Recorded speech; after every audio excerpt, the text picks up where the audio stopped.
ప్రాణాలు కోల్పోయారంటే చాలా బాధాకరం. ప్రగాఢ సానుభూతి తెలియజేసుకుంటూ ప్రభుత్వం వాళ్ళ కుటుంబాలను ఆదుకోవాలని, అదేవిధంగా వాళ్ళ కుటుంబాలకు తట్టుకునే శక్తిని ఇవ్వాలని భగవంతుని కోరుతా ఉన్నాను. ఈ ప్రభుత్వం కూడా వీరంత తొందరలో ఈ రోడ్డు పూర్తి చేయాలని కూడా కోరుతున్నాను. మేడం, మొన్నటి వరకు ఎన్జిటి పేరుతో కాలయాపన చేస్తూ వచ్చారు, ఇప్పుడు కేసు కూడా విడ్డ్రా అయినట్టుంది ఎన్జిటి.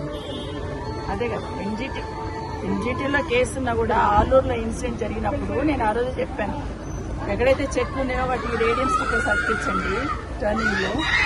ఎక్కడైతే రోడ్డు నేరో షోల్డర్స్ అంతా కూడా గ్రావెల్ పోసి సెట్ చేయండి అని కొంతవరకు చేసుకోవచ్చు. ఆ తర్వాత కొన్ని పెట్టిన ఇక్కడ కూడా గ్రావెల్ సెట్ చేసుకోవచ్చు. ఆ తర్వాత మొత్తం గ్రావెల్ కూడా పోయాలి. అసలు యాక్సిడెంట్ స్పాట్ ఎక్కడ, మిర్జగూడ నుండి ఆలూరు వరకు ఉన్న స్పాటే యాక్సిడెంట్ స్పాట్.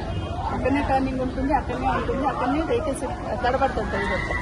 ఆ స్పాట్ చేయాలి. ఆ స్పాట్ షోల్డర్ చేయకుండా కాంట్రాక్టర్ చెప్తే చేసేవాడు, చేయకుండా ఎంతసేపు